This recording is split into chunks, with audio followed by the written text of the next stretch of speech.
Good evening and welcome to the Book Club of California's online program. We've just opened up the webinar and people are joining the presentation. We will be starting shortly. Please be patient. We will be back with you in a minute.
Good evening and welcome to the Book Club of California's online program. We just opened up the webinar and participants are currently joining the meeting. We expect to start in a minute or two, so please be patient. Thank you.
Good evening and welcome to the Book Club of California's online program. We still have some participants entering into the webinar room, but I think we'll get started right now and they can join us as we are in progress.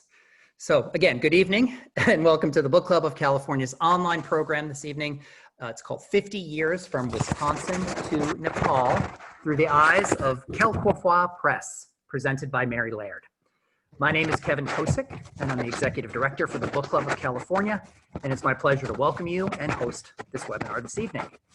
We have more than 115 people registered for this presentation, so for those of you who are new to us, the Book Club of California is a nonprofit, member and donor-supported organization dedicated to preserving and promoting the history of the book and the book arts, oftentimes with a focus on the literature and history of California and the West. The book club publishes limited edition books, a scholarly journal, and keepsakes. We host a year-round series of exhibitions and programs like the one this evening on topics including fine printing, design, typography, bookbinding, collecting, and much, much more. If you're not a member or if your membership has lapsed, and you're interested in what we do, please consider joining our century-long tradition. Membership dues are modest and the benefits are many. We simply cannot do what we do without the support of our members. And I encourage you to visit our website at bccbooks.org to join or donate to the book club. And now, tonight's program and our wonderful speaker, Mary Laird. Mary is, I'm gonna give a little introduction, Mary, and then I'll pass it over to you, okay? So Mary Laird is an MFA graduate from the University of Wisconsin in Madison. She has published letterpress books since 1969 as Quelquefois Press and as partner in Perishable Press Limited from 1969 to 1984. Mary loves teaching letterpress, and currently she is a board member and teaches at San Francisco Center for the Book where, rumor has it, editions of 40-plus chapbooks are cobbled together and printed in a day with 8 itinerant devils. I'm told that her production style is slow and ornery, so she works best alone. Poetry, jazz, painting, drawing, and mystics of all traditions, and participating in long silent retreats all over the country lend meaning to her life and inspiration to her work. Her books can be found in many collections across the country and in London. And tonight, she's going to tell us more about herself and her work. So if you have questions for our speaker, please use the Q&A function in Zoom. We should have time at the end of the hour to take questions, and we will curate the questions for that Q&A from that function. So please, again, the Q&A button, just post your question there anytime during the lecture, and we will go through it and come to them at the end. So now it is my pleasure to introduce our speaker for this evening, Mary Laird, and I'm going to pass over the controls, and it's all yours, Mary. Thanks, Kevin. I'm delighted to be here. When I had my first and only one-person show in 2009 at the book club, I got to exhibit some books, and that was fun. I haven't had a one-person show ever since, so this is like looking back to the past and then moving into the forward. So Elizabeth Newsom had asked me to speak about Women's Month in honor of women, March 2020, and of course, I got all excited thinking about the women in my life. So I wanted to concentrate on how we honor women in our lives. I originally titled this talk, Why Do We Do What We Do?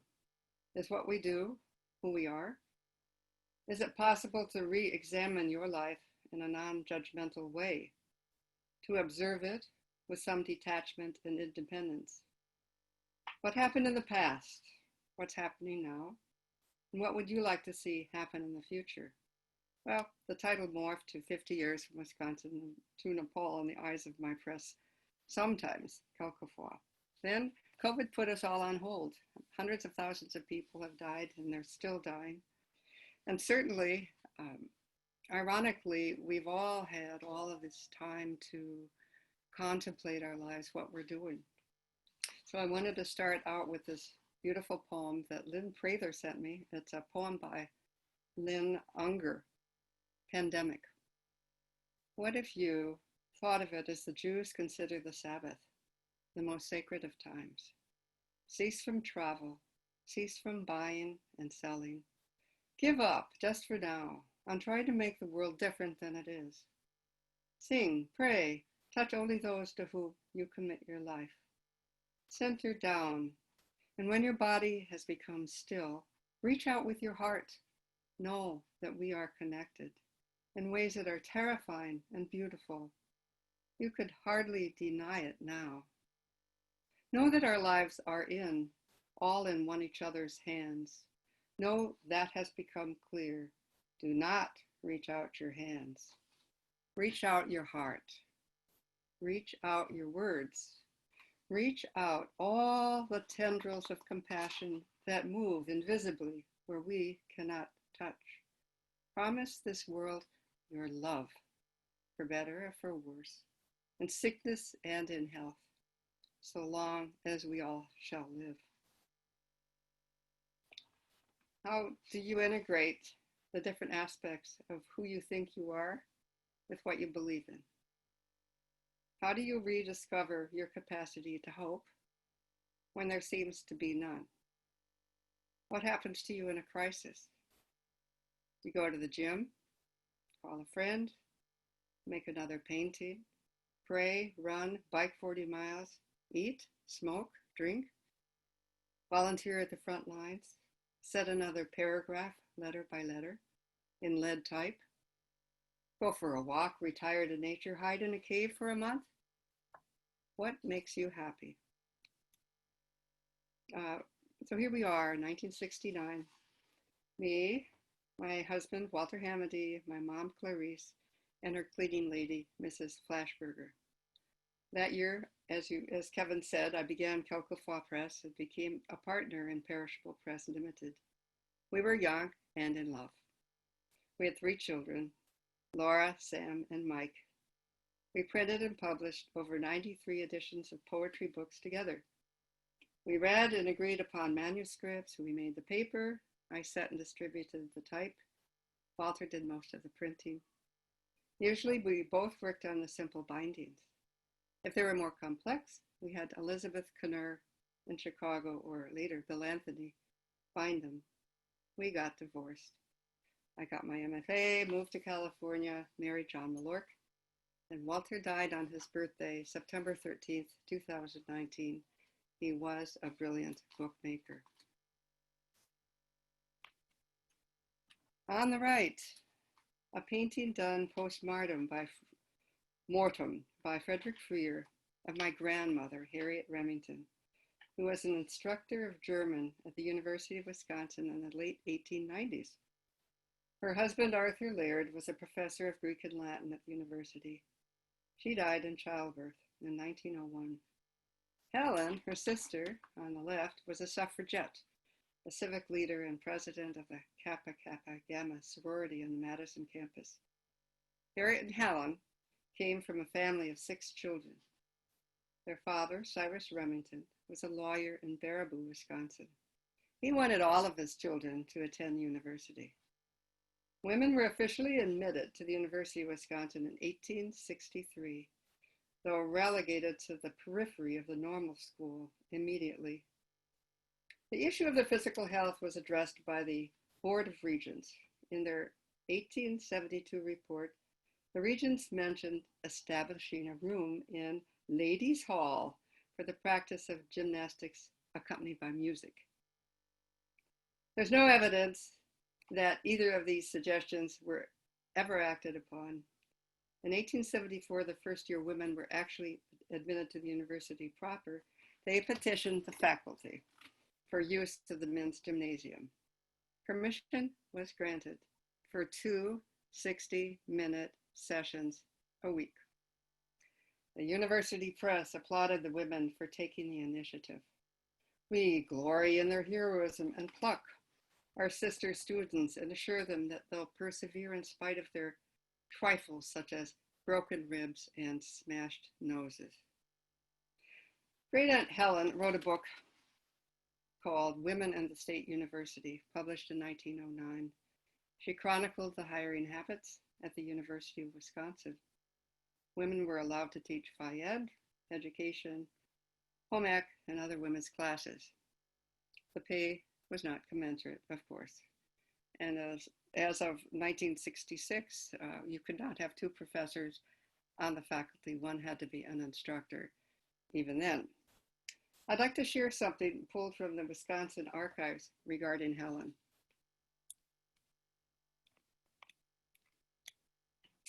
Perhaps a student was fumbling about for a pencil when she discovered a letter tucked at the back of a desk drawer in Suite 18 of Ladies' Hall, 20 years earlier, 2 residents of the very same suite had sealed the terms of a bet on this sheet of paper. The matter under dispute: women's suffrage.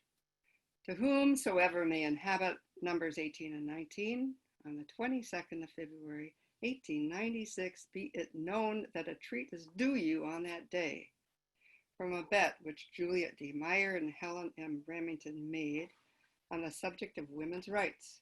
If women vote, at the time mentioned, Miss Remington treats 18 and 19. If women are still in bondage in 1896, Miss Meyer foots the bill. For the address, inquire of the Kappa girls, or the secretary of the class of 1876, signed Juliet Meyer and Harriet Remington. With great relish, the inhabitants of suites 18 and 19 wrote to Miss Juliet Meyer to inform her of her loss. Dear Madam, you will doubtless be surprised at receiving this letter, but a few days ago, one of the occupants of Suite 18, Ladies' Hall, chanced to come across the enclosed bet, which, as you can see, has your name attached, written on the back of a table drawer in the parlor of that suite. Now, as woman is most certainly still in bondage, we venture to remind you, the losing party, of the existence of this interesting epistle, which you've probably long forgotten. He anticipated that such a treat is alluring to a lot of hungry girls to whom a diet of codfish and hash has grown a bit monotonous.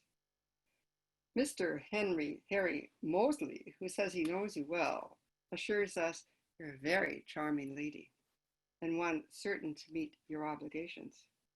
Thanking you in advance for what we know will prove to be a most bounteous and enjoyable feast. We are very cordially and hopefully yours, Sweets 18 and 19.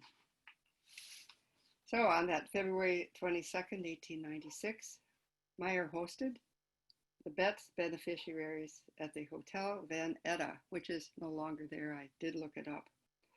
The ladies dined on oysters, quail, raspberry sherbet, and many other delicious things. But in the intervening years, Helen Remington had become an active defender of women's rights, participating in the organization that eventually became known as the Wisconsin Women's Suffrage Association.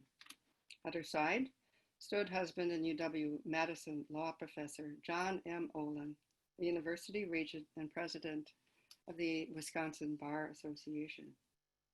To the chagrin of Helen Remington Olin and many present at the Hotel Van Etta, women would not win the vote until June 10, 1919. Nonetheless, the celebration brought together two generations of women for whom the very act of pursuing higher education was considered a considerable feat at the time. Skip a century. In 1986, as a grad student with my MFA in Psych, I needed 5 extra credits outside the art department. So I took Tibetan for Nepali-bound students. Wouldn't you? I did not get to Nepal for another 33 years, but did visit Tibet in the fall of 1986. And it was there that I encountered Ushni Shavijaya, a Buddha of longevity to whom I was very attracted. I finished this 3x3 foot hand-colored woodcut in 1987. Unfortunately, I forgot to reverse the image when I cut it, so the arm and mudra poses are on the wrong sides. Some 20 years later, let's see here. Some 20 years later, I was able to rectify that karmic error by redoing her in linoleum for one of the steamroller events at the San Francisco Center for the Book. Please note, the arms are all in the right position. So these are some wonderful women friends. There's just a smattering here. I was just thinking in the last number of years, and I wanted to share them with you, but there's hundreds of other cohorts out there, and apologies that you're not all up here on my screen. On the left, Jovan Arkel from Missouri. She came and did some pressure printing and printed some of her poetry. And on the right, Kathy DeForest, founder of visionquilt.org, whose goal is to empower communities to create their own solutions to gun violence through the power of art and inclusive dialogue. And you too, if you make a panel 18 by 24 inches and put down your art and words about your feelings towards gun violence, you send her one of your photograph of your artwork, she'll put it up on the website. Sylvia Sussman on the left, who had just finished setting all of her husband Mike Cooper's poems. Very satisfying. She did a whole book. And on your right there, Dean Robino. She's holding up a proof of things to do with physics, cloud chambers, and other mysteries. Eugenie Nomikos. Did I skip a page? Eugenie Nomikos, Professor Emeritus of History and veteran bookbinder from my days teaching adult school in Piedmont. Jenny kept doing the same beautiful structure for about 30 years, and they're the most beautiful photo albums I've ever seen in my life. And on your right, Carla Tenray, who's worked with me since the dinosaurs went extinct. And she recently set, illustrated, printed, and put her type away, distributed it, from 16 selected prayers of the Ark by Carmen Bernos de Gazdold, translated by Rumer Godden. I hope we're going to start binding it soon. It's sitting there because nobody's in my studio. Anita Barrows on the left took a printing at University of Arts, Camberwell, London, decades ago. She's a great poet. I love her work, and I've printed and published 2 of her books of poetry. Her latest one, a sequence beginning with Tara, which is about her family, her dog, Tara, and her great love of baseball. She sat and did all the work on it except for the binding, and it was just COVID that stopped her from putting her hand into the COVID. Her granddaughter on the right has done a lot of illustrations for these books, and when she was 11, Anita and she went to see the librarian at the British Library. And she was so taken with Tara, the librarian. She said, "This is important.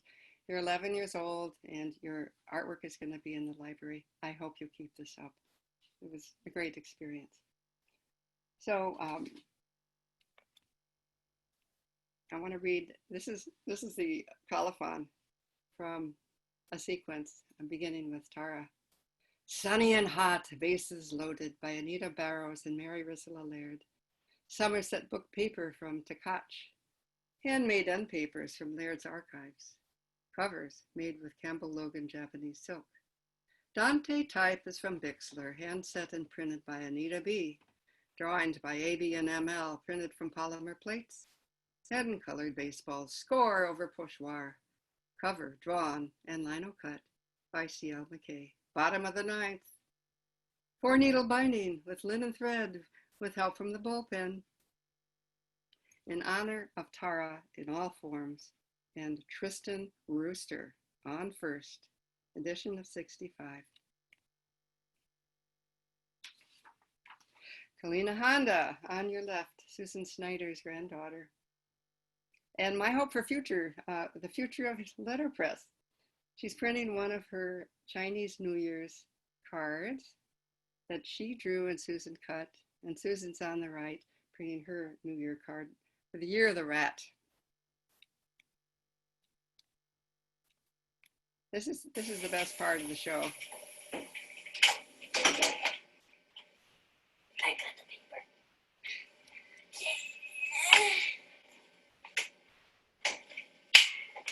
I'll wait a second. Quick.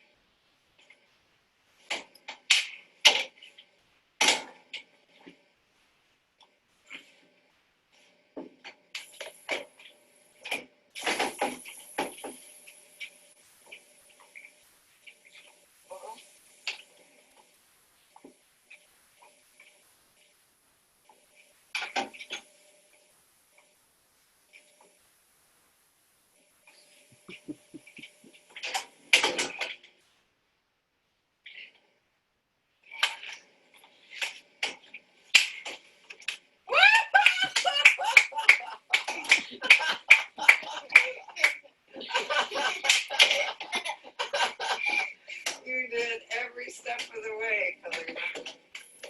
Knocked yourself. Oh, wasn't that great? Really, I watched that over and over. All right, Kalina, self-sufficient.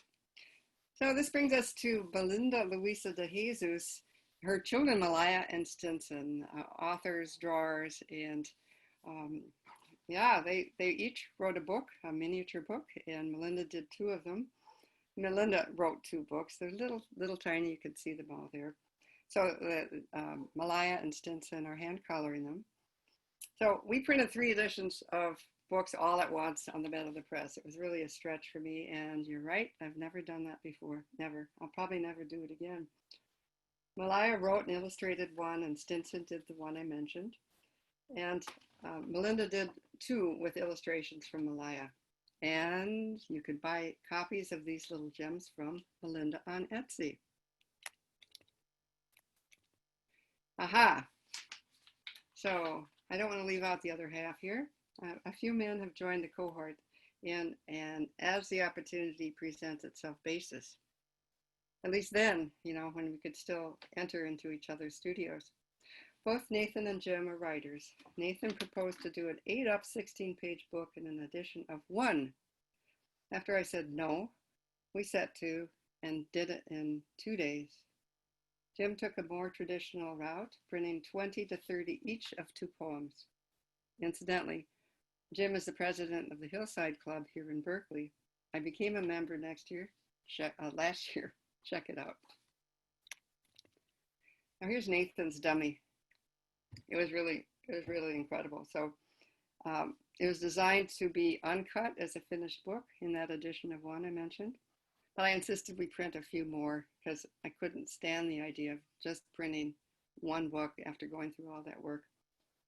And this, of course, is how our students become our teachers. And that's always been the case for me. Carol Brighton, printing some illustrations for her upcoming book of poems called The Electricity of Now. All the artwork has been finished for it, and everything stopped. But so sometimes last spring, she said, "Mary, you want to come to Nepal with me? There's a reunion of Paper Road." And I said, well, if my son will give me the miles, I'd love to come. So Micah said yes, and boom, we went to Nepal. So let me give you a little background here. Paper makers Jane Farmer, Tom Leach, Carol Brighton, and Jim Canary established the nonprofit Paper Road Tibet in 1994. They go to Lhasa and work at Jatson Chumig Special Handicraft School, an orphanage for disabled children. The Paper Road team, Tibet, established a paper-making studio at the orphanage where it succeeded in becoming an income-generating studio. After over a period of many years, the team equipped the studio with all the necessary tools, a beater, a press, and so forth, and started making paper from local fibers and recycled cotton scraps from the tent maker. They turned the paper into various paper products like journals and desktop stupas with the image of a stupa and prayers printed on the paper. In 1995, Jane Farmer flew to Katmandu and met Nemo, Nimto, and Samten Sherpa. These 3 men came from a small village in rural Nepal, and they were paper makers. They had a dream to establish a paper facility and to eventually start a school for the children of the workers. They turned to small villages all over Nepal to supply them with Daphne paper, commonly called lokta, made from the Daphne plant. And Daphne grows wild all over Nepal. The Daphne twigs are cooked, separated, strained, pulped, and formed into sheets. And thus, Tibetan Handicraft Industries was born. Oh, look at that. So nice. Nimto and Carol. Here's the factory. It sits atop a hill, way up on the upside of Katmandu. The homes are adjacent, and the school is not far off. Really, when's the last time you've seen a printer's hat? Well, here's a great one. Tom Leach made these printer's hats.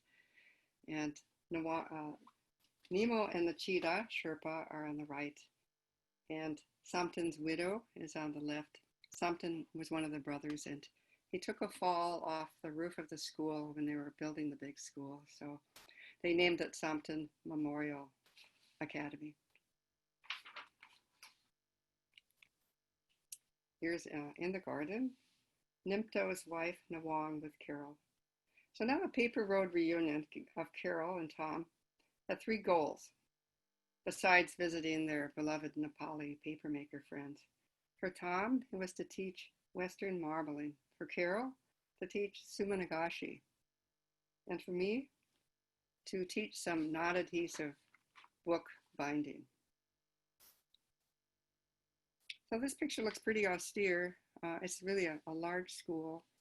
The kids in the courtyard this is pre-COVID, they're actually taking their tests for the end of semester for graduation. But here's the goal of the school, which is very holistic. It's well furnished with spacious PlayStation, lab, library, and smart classes with the vision to enhance quality education to meet demands of the present.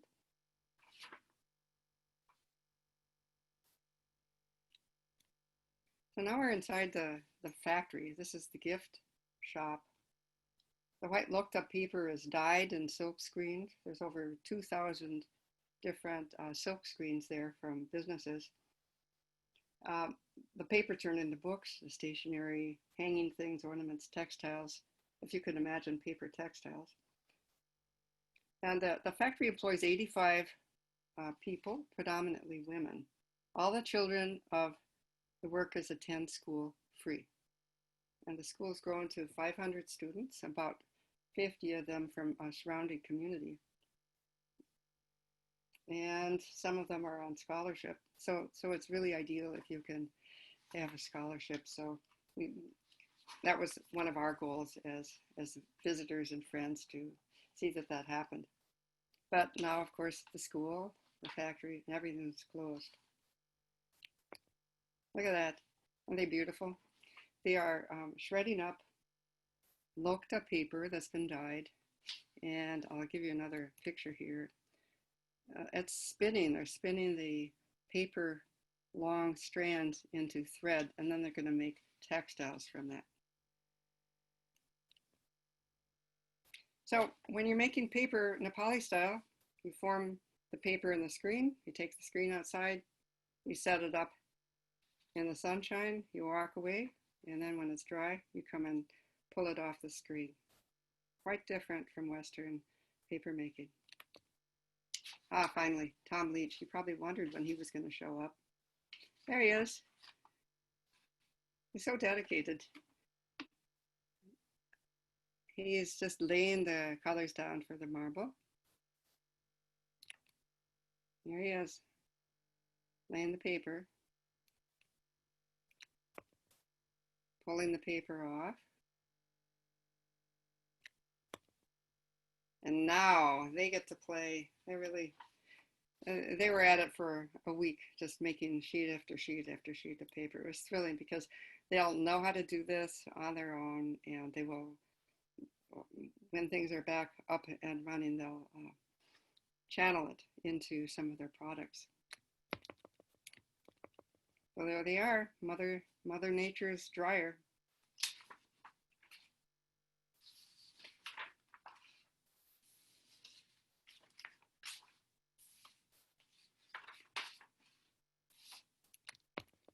Look at this.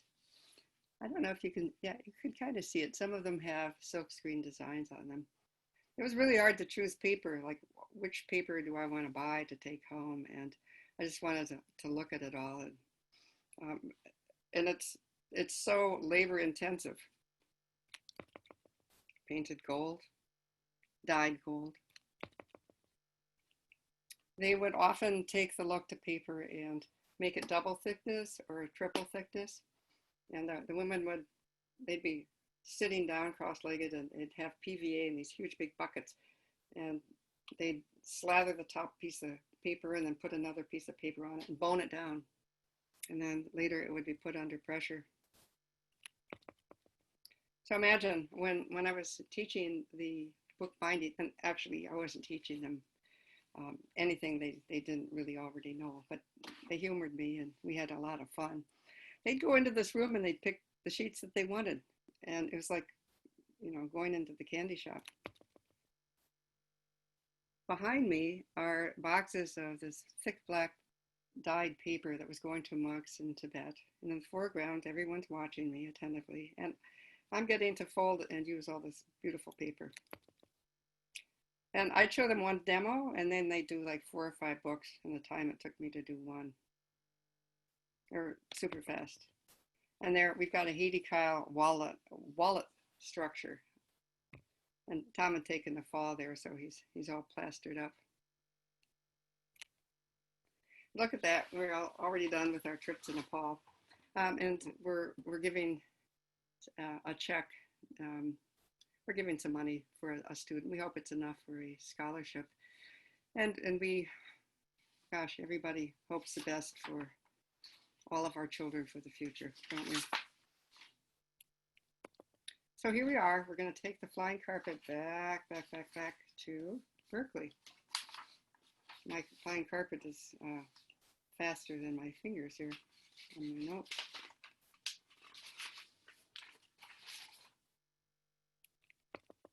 Isn't that great? This is like Nepali graffiti. Wouldn't you love to have that on your wall? I would. So I couldn't resist. I thought, wow, it's just I don't know which deity it is, but I really liked it. And it reminded me of, anyway, this is a painting I'd done some time before from alchemical symbols. And I found some kind of similarity there. And now a few quick slides of some of my favorites. Hopefully yours. Remains of my divorce papers made into paper and transmogrified with gold, and images based on motifs from the Alhambra. It lives in the rare book room at the Chichen Museum at the University of Wisconsin. So it was a string of handmade paper, and I printed prayers, and I made different colored prayer flags, and it all went to this nice, neat box. Closer to home, San Francisco, a design binding I did with Dominic Riley during his month-long design binding class at SFCB from John Keats' Song of Myself. The text was printed by Old Style Press in Wales. This was really, really hard to do, and I'm really glad that I did it. And I'm sorry he can't be here this summer. I'm sorry that we can't all be there together. When SFCB turned 15, I made a list of 20 folks who took my book in a day class. That was actually my most favorite class ever. And these people went on to set up their own presses. So I used the leftover covers from the classes I taught, and I made up a little book here describing the process of how you do a book in a day, and I editioned it. And I put 20 of them in this box, and we were selling them at a fundraiser for SFCB. And Toby Schwartzberg bought this, so it's just like, yep, I know someplace, somewhere in his house, if he still has it, there's 20 books about these different presses, and they're just fun and just lighthearted. I wanted to show you too this cool, it's kind of ancient now, it's Tim Moore's punching device. This is one of the earlier versions because it's not very portable, but it's so great because it has these little pins that stick up, and you can move the pins around and punch your signatures, and I just think it's fantastic. There we go. So I'm unbeknownst to the colophon, which turns out was incorrect. This is a sewn boards binding I actually did for her book. And Laura's in the background there, my daughter, and her friend Pierre on the right. Sometimes it happens, you write a colophon, you print it, and then you change your mind about something like the binding. So that's actually what happened. So here the books are, they're all sewn, and then you cut them apart, you separate them, and I had cut little slits in the covers, and then you pull the tapes through the covers, and it's a neat process. And I did that during 2 months when I was sequestered. But before I stuffed them to finish, I had to dye the edges of these boards red. So I put on my rubber gloves and painted them red. And then somebody came to the garage door, and they were bringing something in, and my hands were covered with blood. I looked like a serial killer. All right, and speaking of hands, so this has never happened before quite like this. I'm sure you can all see that the tips of the fingers and the fingers are way off. And like, what do you do? How did that happen? It's too late to do it. It's like, it's done. You're putting your book together, and you discover something has to be done to make it look right. So I tried painting, and then I figured out if I could scalpel the lines on either side of the gutter on both sides and then redraw them, scalpel and sand it down a bit, and then smooth it down to the bone folder and then redraw with some colored pencils. It was pretty good.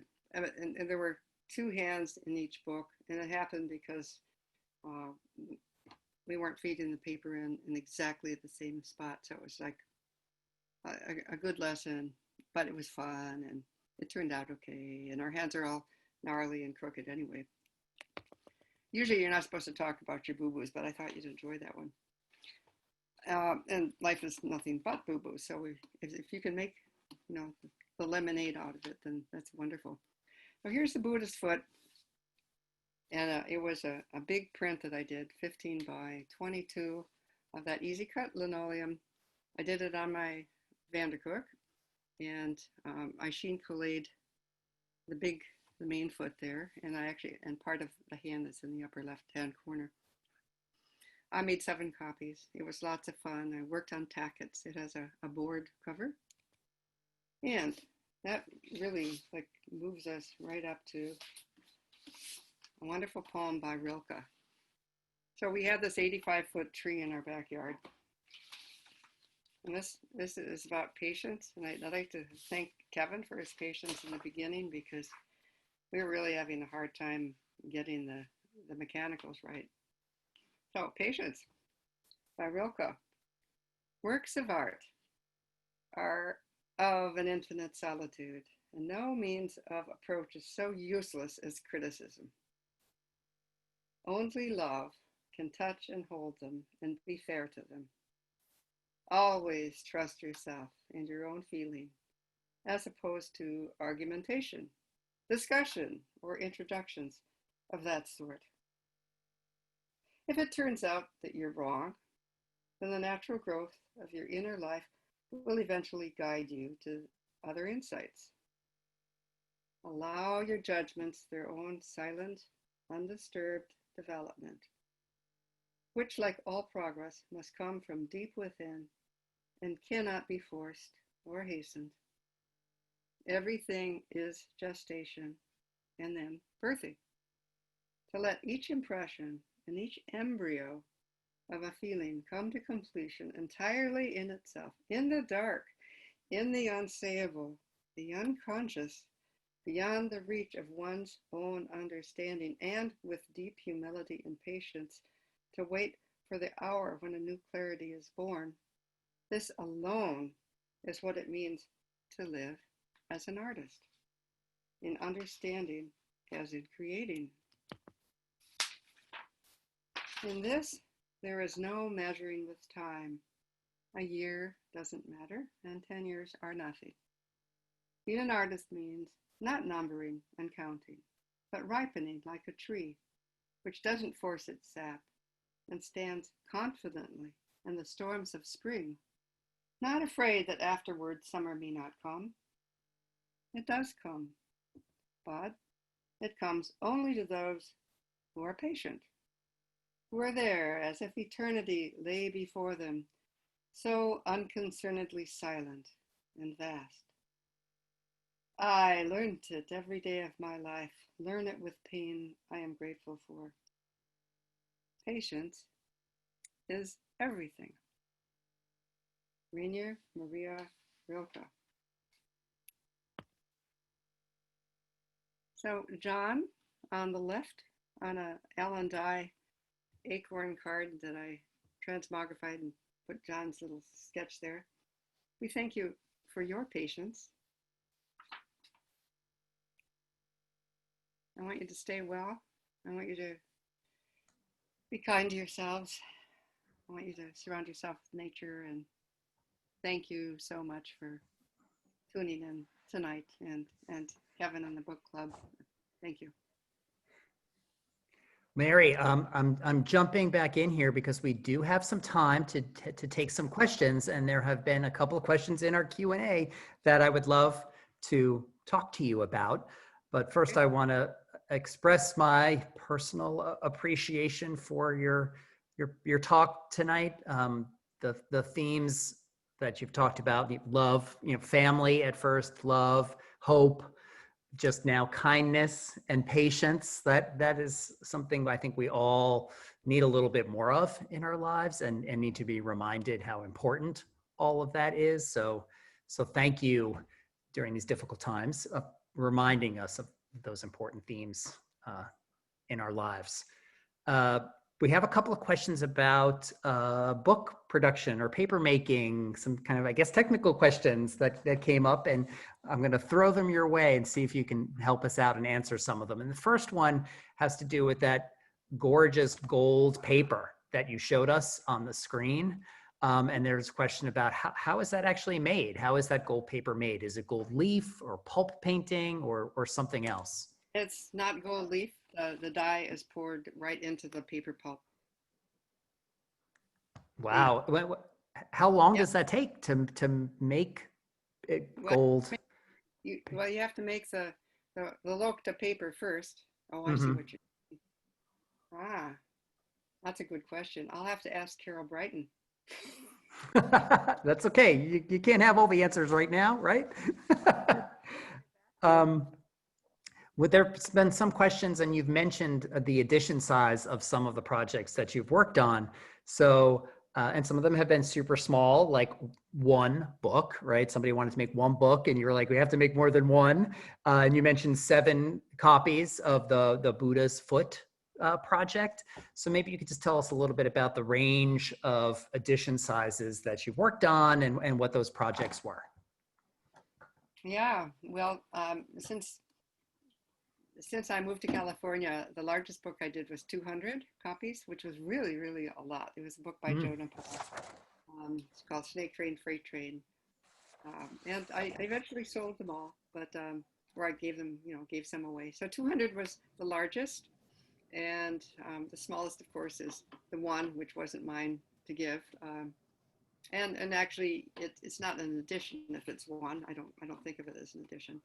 So the design binding was certainly A1, is like in a design binding.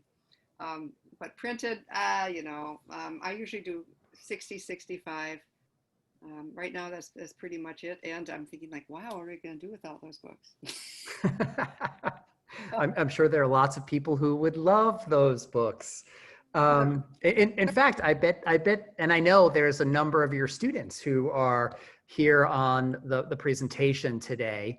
And I thought maybe you should tell us what are the classes that you teach at San Francisco Center for the Book. You mentioned the Book in a Day class, which sounds incredible, but maybe you could tell us a little bit about the classes that you teach. It was really a great class. And then, it's like the curve thing where like, we developed a different curriculum, and so we that wasn't offered anymore. But they teach a core, a cylinder core curriculum for the Vandercook, and I thought, really, that's certainly, like many things, not something you can do on Zoom. Like I can show you how to set type, but yeah,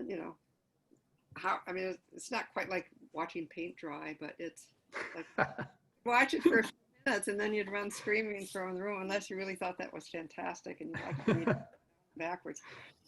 They have lots of classes. They did have lots of classes at this vendor in binding and quite a few in printing.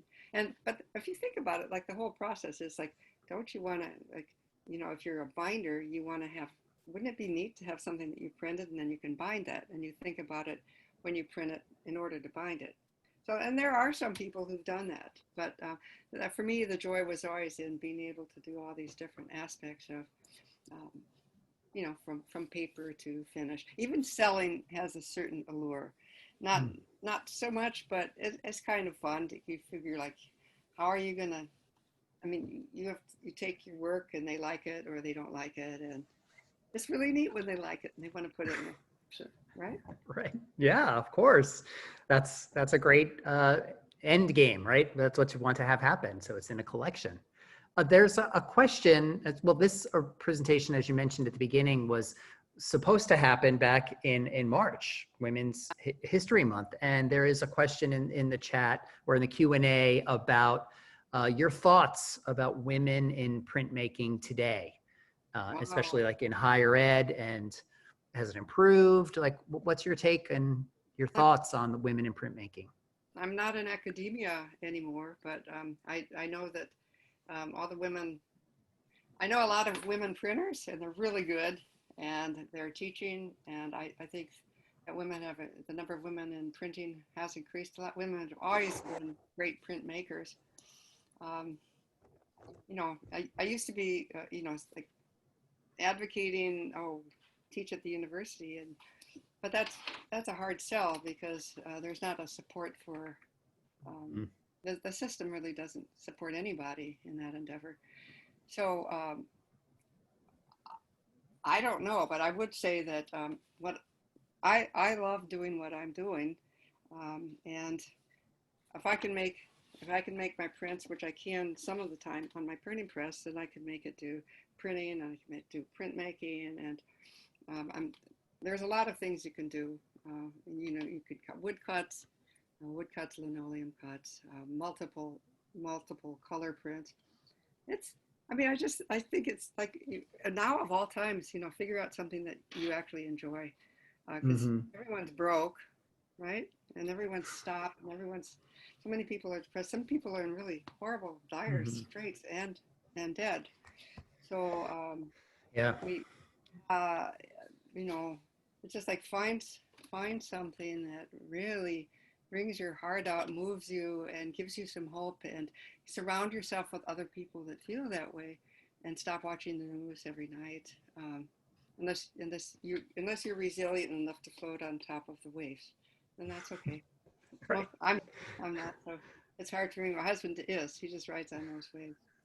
Um, I'm grateful for private students, Mm. because um, I like going downstairs to my basement. I like not driving anywhere. That's been nice. I can't meet as many people like I did at the Center for the Book, because if you're not, it's just the greatest place. It's been such a fantastic institution. Mm-hmm. And but everyone's just wondering, like, okay, you could do so many Zoom classes, and I think binding lends itself very well to being a Zoom. You can teach on that. You could do marbling, kind of, if you had your own marbling setup. So I know they have shelter in place. Let's see, studio visits center. Oh, yeah. Shelter in Right, studio visits. Yeah. shelter Yeah. in. I don't know That's that I a really question, but that no, you did. That you actually also kind of predicted my next question, which is what's happening in your studio now during the shelter in place? What projects are you working on? um, because of, let's see, because out of nowhere, Claudia Bernardi, she's an activist teacher. She also teaches like Melinda Luisa de Jesus at CCA. Um, Claudia teaches there once a year so she could fund her real love, which is to work with um, undocumented Latinas who've been thrown in jail, and Mm. actually to work with families of the disappeared in South America, Oh, wow. Central America, and other countries. Her sisters are forensics, uh, does forensics, and she would Claudia makes images. So Claudia has made some beautiful, heart-wrenching poems about this topic, and um, she wanted them her poems set letterpress, so I said yes, and she's going to do. Um, she's done the images, and we're going to make 10 copies of that. But what I'm so awed with is that she goes and works with the families of the disappeared, and she works like in a group, and the families will make a mural together. Claudia will Mm. just facilitate it. She's an exquisite artist on her own, but she facilitates them to think about what do they want to do, what do they want to say, because it's very healing to get together, and instead of saying, where's my mother disappeared, they don't have the bones, they don't know, they're disappeared, they're gone. So she spent all of I met her 30 years ago, and she's been doing this for 30 years. And beautiful work. She just finished working with teenagers, 13 to 17-year-olds in prison through Zoom Oh, on the East Coast. wow. Project and Carla Tenray, she's got this book on the selected prayers from the Ark that we hope we'll get to bind. I just haven't gotten there. And Mm-hmm. it's projects with Carol Brighton, with Dean Rubino, and finished Anita's. And right now, to tell you the truth, I'm painting again. So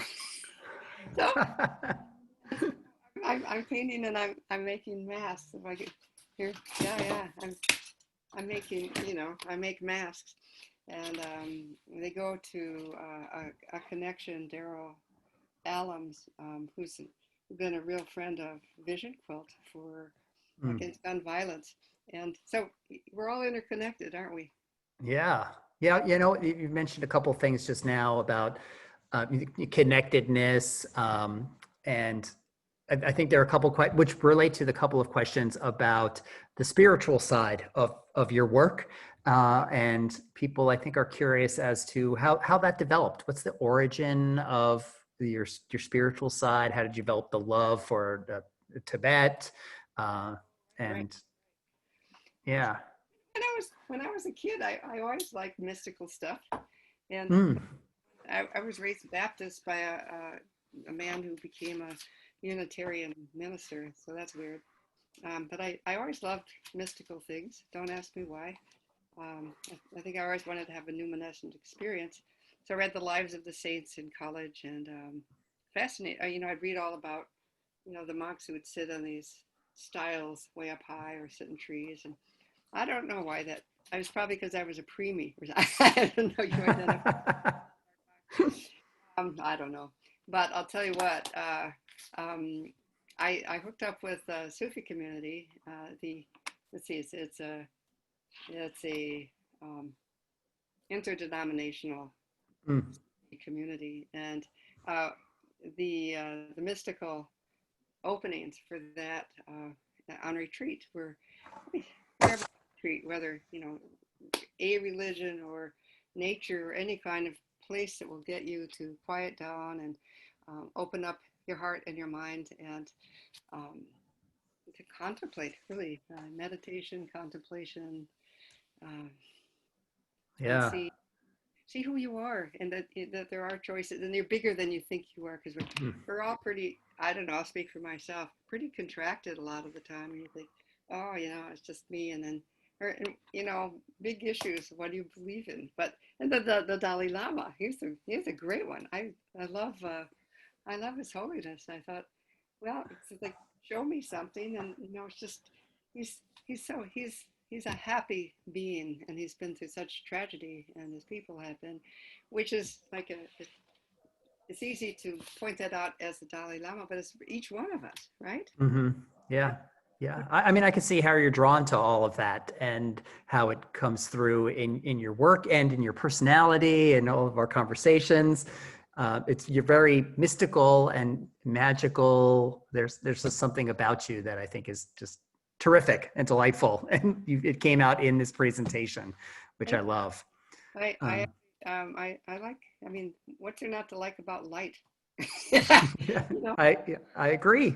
We're coming up on the hour, but there's a couple of questions about everybody would love to hear more about the boo-boos in your work, all of the happy accidents that you've had. And there was a specific question about, I guess it was a terminology that you used. You said you scalpeled the boo-boo and someone wants to know a little bit more. What exactly did you do? How did you fix that? I took a scalpel blade and one of the ones with a comfortable handle on it, and I scraped the ink off the page carefully. Yeah, it was what kind of Somerset book paper, so it was pretty thick. But I scraped off the surface. Then I sanded that down and I boned it down. I was really careful. I had all the time in the world, and then I carefully drew on it so I wouldn't puncture the paper with the pencils. I didn't succeed on every. There's a few gnarly books hiding away in the floor. But and then I figured that a lot of people won't see it anyway or notice it. And the book is just so much fun because you've got these baseballs and you've got these hands and you've got these, and they're all childlike drawings. Mm-hmm. And dogs and animals in there. Yeah. It's so delightful. It really is. It's really delightful. Yeah. So, that the Book Club of California gets one. well, great. We would love that. You can work with Elizabeth on that, who was the one who recruited you to come do this presentation for us today. So thank you. Thank you for everything. It was really delightful to have you. I could probably talk for more hours with you about the places and the people that you talked about tonight and you shared with us. And I'm sure there are many more that didn't quite make it into tonight's presentation that you could tell us about on your next presentation that you do for us. It's okay. You have to come and set type. Oh, I would do that. I did that at Rare Book School. I would totally do it. I'm not that personality, but I will do it for you. Thank you. Great. Thank you. So again, thank you to Mary, our speaker, and to all of you for attending this Book Club of California program. We really appreciate having you with us during these challenging times. We hope that you will join us for our next online program, which is William Saroyan, the Visionary, a week from tonight. Oh, 2 weeks from tonight, Monday, August 31st. That also happens to be the anniversary of William Saroyan's birthday. So it commemorates his birthday, and we'll be doing a program on that day. It'll be from 5 to 6:15 p.m. here on Zoom. This will be another live online presentation by Charles Janigian. He's a writer, editor, collector, and the managing director of Forever Saroyan. That's a little bit of a tongue twister. Forever Saroyan, LLC. So you can register for that event online at bccbooks.org/programs or using the link in the weekly programs emails that you may be receiving from the book club. So we hope to see you in 2 weeks back here on Zoom for another terrific presentation. Again, thank you for joining us. I hope you have a wonderful evening. Be well and stay safe. Bye, everyone.